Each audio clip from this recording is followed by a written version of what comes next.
ത്രിയേക ദൈവത്തിന്റെ വന്യ തിരുനാമത്തിന് മഹത്വം ഉണ്ടാകട്ടെ. ആഗസ്റ്റ് 1 മുതൽ 15 വരെ സൂനോയോ പെരുന്നാൾ സഭ ആചരിക്കുന്നു.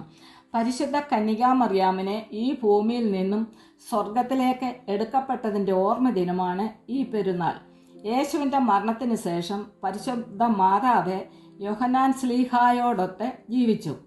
മാതാവിന്റെ മരണസമയമായപ്പോൾ ദൈവത്തിന്റെ പരിശുദ്ധാത്മാവ് വാങ്ങിപ്പോയവരും ജീവനോടിരിക്കുന്നവരുമായ എല്ലാ അപ്പോസ്തലന്മാരെയും ലോകത്തിന്റെ നാനാദിക്കിൽ നിന്നും കൂട്ടിക്കൊണ്ടുവന്നു.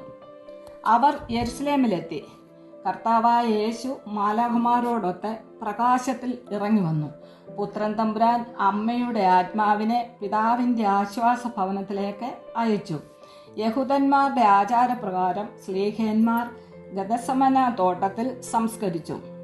യോഹന്നാൻ ശ്ലീഹായുടെ നേതൃത്വത്തിൽ ഖബറടക്ക ശുശ്രൂഷകൾ നടത്തി. ഖബറിൽ അടയ്ക്കപ്പെട്ട അമ്മയുടെ മൃതശരീരത്തിലേക്ക് മശിഹ ജീവൻ തിരിച്ചു കൊടുത്തു.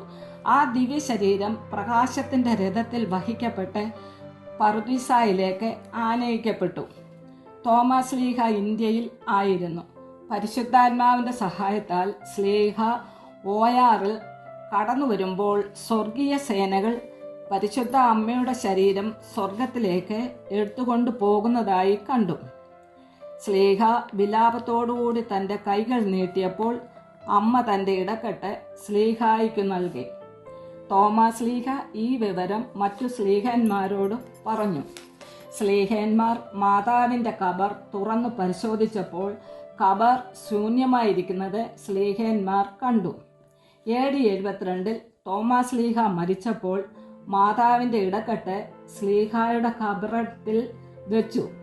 AD 394 ശ്ലീഹായുടെ തിരുശേഷിപ്പ് ഉറഹായിലേക്ക് കൊണ്ടുപോയപ്പോൾ ഈ ഇടക്കെട്ടും കൊണ്ടുപോയി. കോട്ടയം ചെറിയ പള്ളിയിൽ ഇതിന്റെ ചെറിയ ഒരു അംശം ഉണ്ട്. യേശുവിന്റെ ജീവിതത്തിലും സഹനത്തിലും മരണത്തിലും ഉത്ഥാനത്തിലും പെന്തിക്കോസ്തായിലും അമ്മ കൂടെ ഉണ്ടായിരുന്നു. അമ്മ സഹനത്തിലൂടെ ജീവിച്ചു. പിതാവായ ദൈവത്തിന് തൻ്റെ രക്ഷാകര പദ്ധതി പൂർത്തിയാക്കാൻ ദൈവപുത്രൻ ഒരു സ്ത്രീയിൽ നിന്ന് ജനിക്കണമായിരുന്നു. അങ്ങനെ ദൈവപുത്രൻ മനുഷ്യപുത്രനായി പരിശുദ്ധ കന്യയിൽ നിന്നും ജനിച്ചു. അങ്ങനെ മറിയം ഭാഗ്യവതിയായി തീർന്നു. നോമ്പ് ആചരിക്കുമ്പോൾ ദൈവഹിതം നമ്മിൽ നിറവേറാൻ പ്രാർത്ഥിക്കണം. ദൈവമന്ദിരം ആകാൻ വേണ്ടി നാം ജീവിക്കണം. യേശുവിൻ്റെ 2ാം വരവിൽ സ്വർഗത്തിൽ എത്തി നിത്യാനന്ദം അനുഭവിപ്പാൻ ഭാഗ്യം ലഭിക്കും. നോമ്പിൻ്റെ ഉദ്ദേശം ദൈവത്തോടെ അടുത്ത് ജീവിക്കുന്നതായിരിക്കണം. നമുക്ക് വേണ്ടതെല്ലാം ദൈവം മുന്നവേ അറിയുന്നു. പരിശുദ്ധ അമ്മയോട് ചേർന്ന് നമുക്ക് ജീവിക്കാം. ദൈവം നമ്മെ എല്ലാം അനുഗ്രഹിക്കട്ടെ.